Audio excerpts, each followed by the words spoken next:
Well, the Tar Heels are 2-0, but it took a Big Ten basketball score to get there last week at App State. We are going to try to figure out today if North Carolina's defense can show a little bit more this weekend at Georgia State. You are Locked On Tar Heels, your daily podcast on the UNC Tar Heels, part of the Locked On Podcast Network, your team every day. Hey there, it's Friday, September 9th, 2022. Welcome into the Locked On Tar Heels podcast. I'm your host, Isaac Schade, and I'm joined by the man, Anthony Pagnotta, here from Heel Tough blog, joining me. Great stuff that we had together last week leading up to the App State game before we knew the craziness that would ensue. And we're going to get you ready again this week for the Georgia State game. We want to thank you for making Locked On Tar Heels your first listen or your first watch every single day. Please don't forget that the show is free and available anywhere you get podcasts, so you can subscribe right now so that you don't miss a moment of your team every day. Today's episode is brought to you by BetOnline. BetOnline has you covered this season with more props, odds, and lines than ever before. BetOnline, where the game starts. So, Anthony, before we get into looking at what's ahead in Atlanta tomorrow, this weekend, just a couple quick takeaways from this 63-61 basketball game from last weekend. Well, I mean, first of all, you're talking about a basketball game. Well, the Tar Heels played App State this past year, and man, they looked. It looked like. This game actually produced more points than that game did. That is just stunning. Like, it's unbelievable to think that, but it's just, honestly, it took me a while afterwards. I mentioned it, when I was, recording my podcast and just talking with some friends. It took me a minute to sort of sit down and really try to figure out what I had just watched, because this was a team that on one hand looked really, really good offensively. You thought, man, I've said it to a couple of people this week. I think this might be the best offense Carolina's ever had. It's got that potential. And that's insane, because there are so many unbelievable offenses that Carolina's produced over the last few seasons. But then you look on the defensive side of the ball, and this may be the worst defense we've ever seen. Like, it's unprecedented. You let up 40 points in a quarter. That is the most that the Tar Heels have ever allowed in a quarter. And it's crazy, because I thought Jones Angel, who was on with the radio station that I work with in Charlotte, said it best. There was a part where a lot of people, I think, thought in that second and third quarter, man, this Tar Heel defense has gotten it together. They've woken up. They're starting to feel it. But all of a sudden, I don't know what changed in that fourth quarter. I really think it was the penalty that Cameron Kelly took with the late hit. After that, everything changed on the dime. And App State just never looked back. And Carolina, from then, it became the craziest game. Really, I've seen some unreal games. For that one in regulation to finish with that score, I think that might be the craziest college football game I've ever seen. Yeah, tough call on Cam Kelly there. Kind of looked like he didn't even hit the quarterback, ran into his own guy. That's what I thought. I don't know how you expect him to. That's one of those where I'm like, that's just. And I get it, I understand, but okay. So then the question becomes: here's exactly where I want to take that. I love where you went with that, Anthony. How do the Tar Heels leave that behind and then respond in new ways this week, putting that game behind them, allowing the offense to hopefully continue to sizzle at historic levels, as you're talking about, and allowing the divide between the offense and defense to maybe shrink a little bit to where the defense starts to catch up?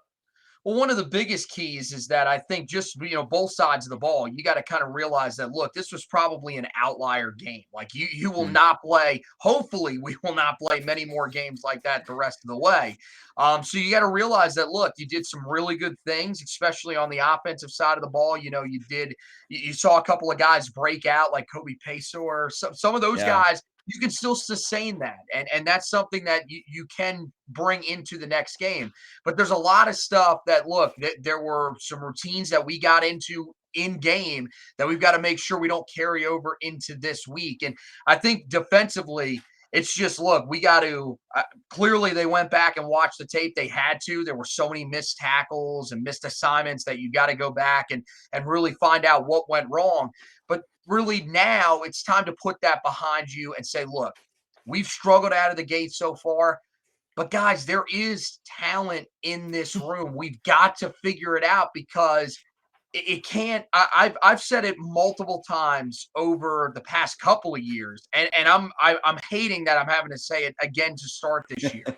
There is no way that this much talent you have all these 4 and 5 star guys. There's no way that every one of these guys is a bust. There has to be somebody. That's so true. That's a good call. It's about trying. You have to be able to step up and just, I mean, look, you've got to be the leader. These guys have to put it on themselves to say, look, I'm going to be the guy that's going to step up. I'm the guy that's going to try to take this defense to the next level. And we'll see if they can do it against the Georgia State team that a lot of people have had really high praise for. And, look, I mean, they didn't look great against South Carolina, but they were stingy. They did some really good things. So it's going to be a challenge. Yes, for sure. And this is a team that Carolina kind of had their way with a little bit last year in Keenan. They're going to be looking for redemption. Now, as we talk about Georgia State, yes, they were in this true road environment last weekend in South Carolina, but now they host for the first time in program history a Power 5 school in Atlanta. What does that, I mean, we talked about the environment last week in App State. What does this kind of environment do where you're bringing a Power 5 team in for the first time ever, not to mention trying to get revenge from last year, a little bit of rebound from last week, all of that? What does that do for this environment?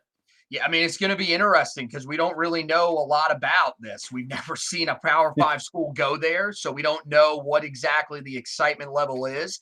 For a lot of people, it's probably the most interesting part of this game is probably the fact that not only is Carolina the first team to go there, but it's also for a lot of Tar Heel fans. They are Braves fans. It's the old Turner Field. That's where it's been renovated. So it's going to look a lot different, but it's going to be weird because I think that this is probably going to be a pretty crazy environment, but we heard so much about the App State environment and what that was going to bring. We haven't really heard a lot about what this environment's going to bring. So Carolina's got to be prepared. That needs to be pushed home by the coaching staff that, look, this could be a pretty interesting environment as well. And look, Carolina got the win on the road, but was far from the cleanest game, to say the least. And, early on, it looked like there were some concerns that maybe the environment was getting to them when you were down 21-7. So we'll have to see.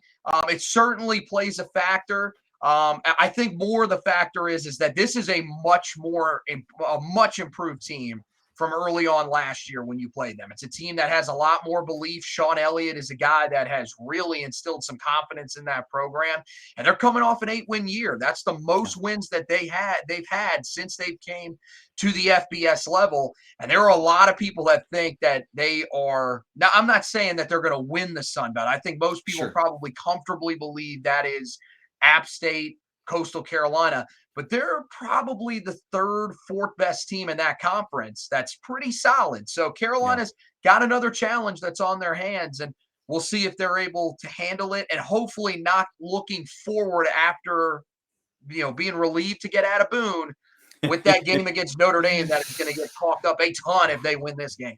Yeah, absolutely. 100%. And I mean, there is a lot to that. Well, last week we had talked about how our hope was both that Carolina would come out and smash App State in the mouth. They didn't, but I think we both loved how they got up off the mat from that 21-7 deficit, 34-0 run before that whole crazy fourth quarter. And so maybe this is the week that they hit them in the mouth early and never look back. We'll have to wait and see. Now, for those of you, just a quick aside, this isn't Tar Heels related in any way, but Mr. Anthony is a big, fat, huge Mets fan. I'm a big, fat, huge Braves fan. And we have this, he talked about Turner Field. There is a crazy race going on in the NL East right now. And I know Anthony and I are both very nervous to see how that's going to unfold. So best of luck down the stretch to the Metropolitans, Mr. Pagnotta. Yeah, well, best of luck to your Braves, who look like they don't lose. So the Mets they've tried to start losing here to some of the worst teams in the league, But they have turned it around as of today. Hopefully they can turn it around in the right direction. We'll have to see that. Yeah. Man, crazy stuff. Always fun. Love September and October baseball. It's fun. Both teams are going to be in the playoffs. It'll be a blast. Well, in just a second, we're going to look more in depth at how this game will play out when North Carolina has the ball right after I tell you about BetOnline, which is your number one source for pro and college football betting needs and sports info this season. In fact, just last night, we had our first NFL game of the year. Find all the latest football league developments, game matchups, news, and podcasts, including this year's opening week games. BetOnline is your continued source for your sports wagering info, including live betting, esports, and scores. The fastest and easiest way to check in on all your favorite sports and events, including MLB, MMA, boxing, and even golf. So head to the website today or use your mobile device to learn more about all the trends in action. BetOnline, where the game starts. Okay, so Mr. Anthony, for those who this is your first time tuning into our football game preview, here's the way we do this. We're going to look at 4 things that Anthony is looking for when Carolina has the ball. I might chip in a few afterwards, and then we'll do the same thing in just a minute on the other side. Anthony, what do you have, brother? Well, I mean, look, when Carolina has the ball, how can you not be watching Drake Maye and looking at what this guy is doing? I mean, he's off to a tremendous start. He's already drawing comparisons. I mean, there's some people comparing him to Trevor Lawrence, to Justin Herbert. And I think, a lot of people will take those comparisons. But you're talking about a guy that is right now leading all of college football in passing yards and passing touchdowns. I want to see if this continues. Is this a guy that continues to look just this natural with, how well he, can stand in the pocket and make throws? I think his decision making, is that something that sort of continues at this level? And really, you want to see, how does he handle the hype? Because this is a guy that is going to start being talked about more and more as the season goes along. He's already one of those guys that is starting to show up on a lot of those national feeds. A lot of the national guys are starting to talk about him. So can he handle being talked about this much? And can he continue to sort of improve upon what he's done so far? I know it seems tough, but, against stiffer competition, we're going to see, how well he handles himself. I said last week, I didn't know if he would be able to sort of replicate that first game performance. Well, he did, and he looked probably even better. I don't know if he's going to be able to replicate it again, but you just want to see a guy that's under control. And for me, I want to see him to get the ability to continue to spread that football around, because that's the thing that I think he's done so much better than Sam Howell did at his time at UNC. And to be honest with you, it's not really a slight at Sam Howell. I think last year, one of the talking points was, especially early in the season before Antoine Greene sort of broke out, was that guys weren't creating separation. This year, the guys are. You're seeing the young tight end step up. And and for Drake, it is working out perfect, because he's a guy that, as I saw in high school, can spread it around to any of the guys that are on the field. He doesn't care who you are. He doesn't care, in high school, what offers you had, whatever. If you're open, he's going to give you the football. He's going to let you produce. And he's done it so well so far. So, I mean, that's number one on my list. Number two, I'm kind of interested to see, what does that backfield rotation look like in this game? Because, Amari and Hampton, he took the most carries of anybody in that backfield, and they really didn't run the ball a ton the other day. Frankly, they couldn't. They had to keep throwing the football. At one point, they had to get themselves back into the game. Then, it was working out well, so they kind of stuck with it. And then late in the game, you were just trying to match App State and make sure you stayed ahead. So, I mean, what is that? Yeah, a lot of game script to that. Yeah. I mean, exactly. Yeah. So, I mean, are we going to see, more of Amari and Hampton, who, look, I mean, only had 8 carries for 17 yards, but did get a touchdown. I thought George Pettaway looked pretty good. He had 6 carries for 34 in the touchdown, showed some nice speed again. Hopefully Caleb Hood can go. I can't believe that he is a guy that's listed on the injury report as a game time decision, because he had injury issues last year. They extended into the offseason this year, and it looks like he comes out, he makes a huge play for Carolina, the 71-yard run to stunt the momentum of App State, and now he shows up on the injury report. I thought for sure after that, you probably had your 3 main contributors, and DJ Jones would be that guy that can help you out sometimes. But then you have DJ Jones make the big play on the touchdown reception that makes it 56-49. Yeah. So how do they, continue to work that group in the backfield? Because you feel like at some point they're going to have to get down to 3 guys. So they've got to start making decisions. I don't think the true freshmen are going anywhere. So how do they work through that? Yeah. Wide receiver, I think clearly the most interesting storyline there is what is the status of Josh Downs? Does he play in this game? That's one of those where I've seen some people that say, hey, sit him out and let's just roll with the guys that we have. We have enough talent in that room. And it seems like there's enough guys ready to produce in that room to be able to sort of mask that for another week. But there's other people that say, hey, we don't really want to take that risk. Let's see Josh Downs back out there and get him back into a rhythm before we play Notre Dame. So what does the Tar Heel coaching staff think about that?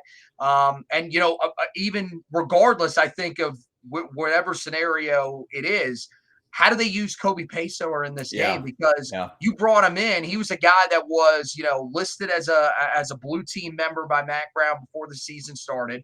But I think a lot of people with what we had heard in the summer and early in fall camp thought, man, this guy is probably going to be a starter.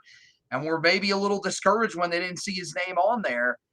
Now, how are you going to use him? Even if Josh Downs is out there, you got to get this dude snapped. You got to get him out. Yep. You don't catch 8 passes on 8 targets for 92 yards, including, by the way, one of my favorite stats of the day from him. His last 4 catches of the day were on 3rd down. I mean, just tremendous. I mean, you're talking about a dude that made the big plays when he needed to. Yep. So how do they work that rotation? And then number 4, I think one of the things that if you watch that game against South Carolina from Georgia State the other night, the thing you noticed the most was they got pressure on Spencer Rattler. Well, is that Georgia State's defensive line, or is that more about South Carolina's offensive line? Carolina's offensive line, look, I thought they did a pretty good job again the other day. They had that one stretch. Spencer Rollins struggled a little bit against Nick Hampton, but look, that's a guy that I think is about as good as any FBS pass rusher this season. I thought they did a good job of recovering from that. They're off to a good start, but how do they handle themselves against a Georgia State defensive line that looked really good in week 1? Man, great stuff there, Anthony. All in on all that. Appreciate you bringing in what we've already seen from Georgia State last week against another FBS opponent. I think that's really helpful to be thinking on. On the Pasour Downs conversation, I've been all week in the keep Downs out camp. For me, it's like if he's 100%, no brainer. But to me, if he's anything less than 100%, based on what Pasour showed last week, that to me gives Mack Brown and Coach Longo all the confidence in the world to say, just let Downs rest, which actually means 2 weeks of rest because of the off week. But I totally see and understand the argument from people as well about, but we need to get him back in the rhythm, in the routine before we've got that week off, get the rust out. And so that makes a ton of sense to me. One of the things I'm really curious to see is Coach Brown has said now throughout this week that perhaps the offense is looking a little fat and happy after their performances. And I'm really curious to hear and see, which maybe we will, maybe we won't. Is that coach speak?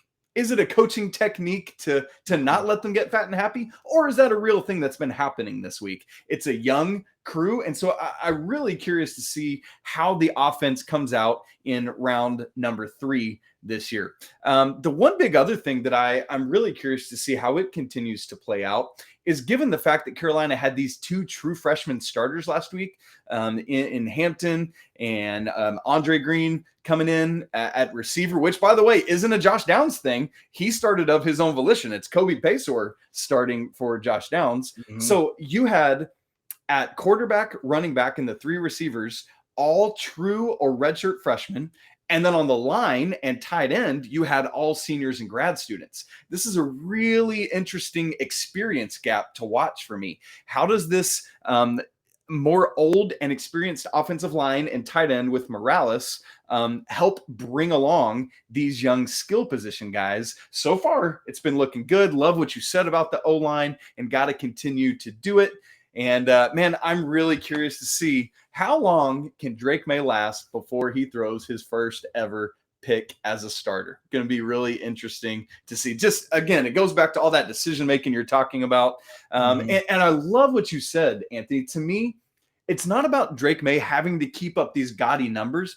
It's just about continuing to make the right decisions and the right reads, get freaking down when he's running, and things like that.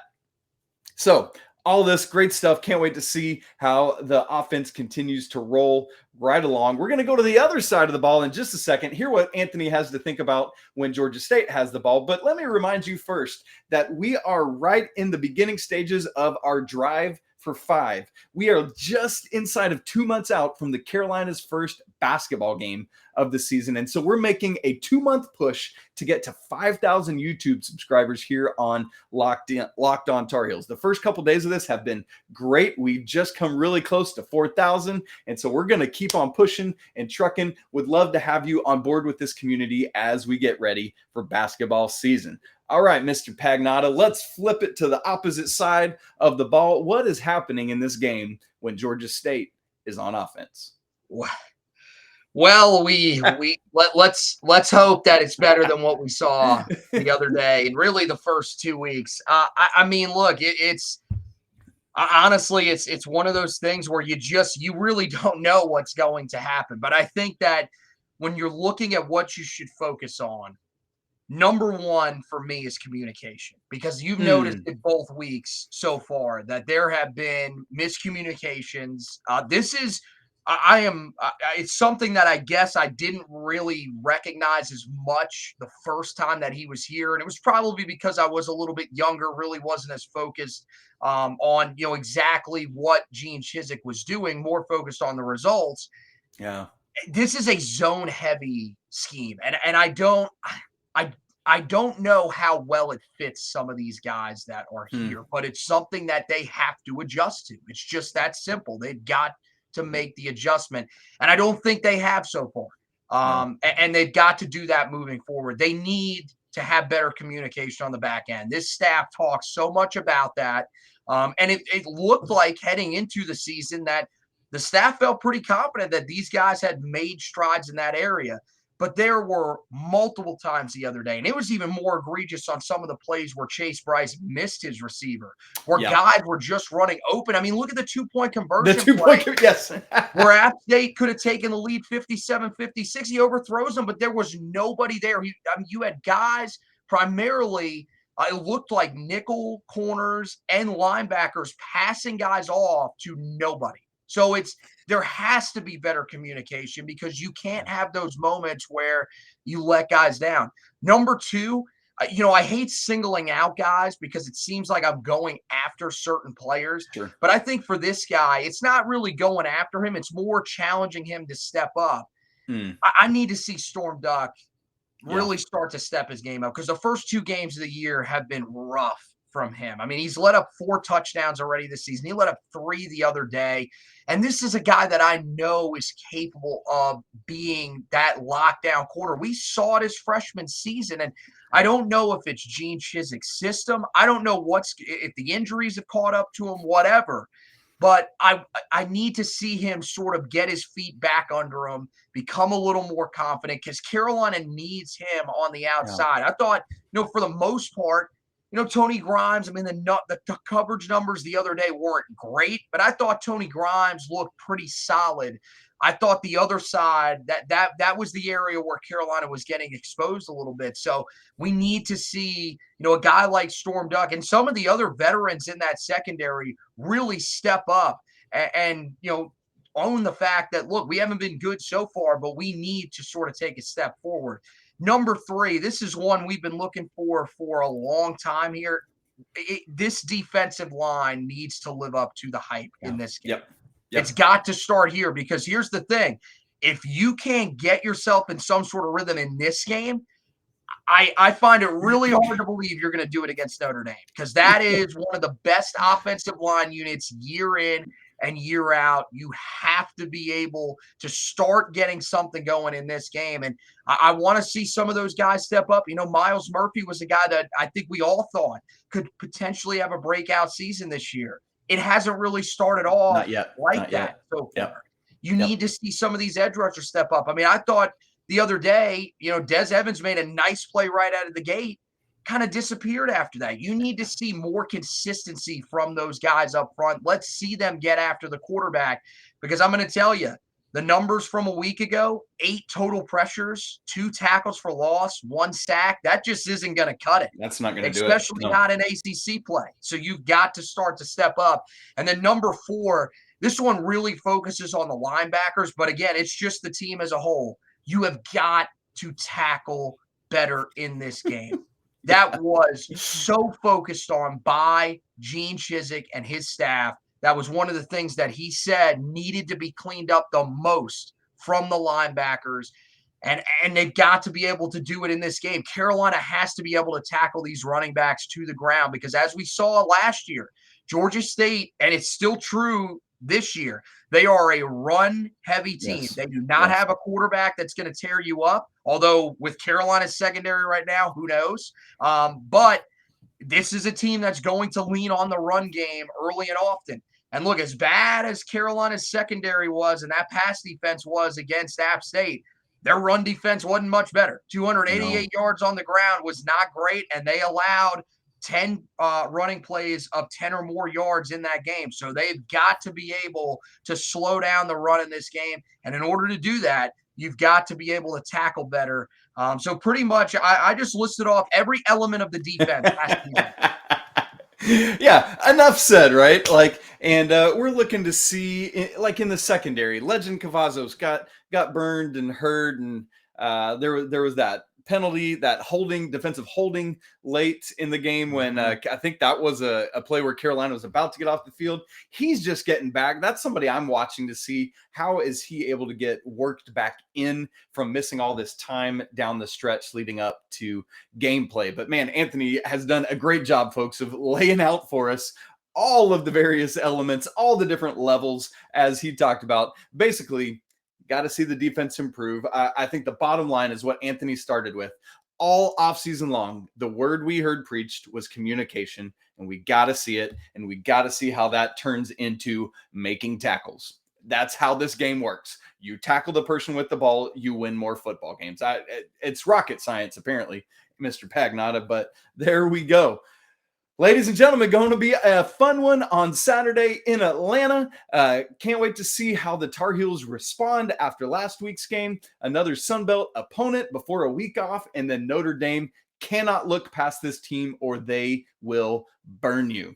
Anthony, thanks so much for hopping in, joining us as always. Great stuff, brother. Thank you so much. Hey, man, I appreciate you having me on, and hopefully we've got a little bit better defense to talk about, but the same offense at this point, because I'll tell you, it's been a lot of fun, but I gotta ask this team, please do not put me on heart medication. I am only 26. All right, let me get to a little bit later in my life before I have to go on Bayer or something. Maybe you should just go get a drink when Carolina's on defense this week, and then that'll help you out a little bit. That could be a long. I may not make it to the end of the game at that rate. Dude, that's legit. Oh man, great stuff, Anthony. Thank you. That's it for this week on Locked On Tar Heels. Can't wait to see what Saturday holds, and then obviously we will be recapping that game early next week. Coming up will be that recap, and then we'll have all sorts of great stuff in our off week, and then looking ahead eventually towards Notre Dame. You can follow the show on Twitter at Locked On Heels. You can follow our man Anthony at HTB Anthony, and make sure you check out the Heel Tough blog. Him and our buddy Josh Marlowe, what a good dude, and they put out great content. You can follow me at Isaac Schade. Get more on the ACC by making Locked On ACC your second listen. Host Candace Cooper and the local experts of Locked On take you around the conference in 30 minutes, 5 days a week. We hope you have a great weekend. Enjoy the game, regardless of whether it's here or there or somewhere in between. And we want to remind you that it's always a great day to be a Tar Heel. Until next week, peace.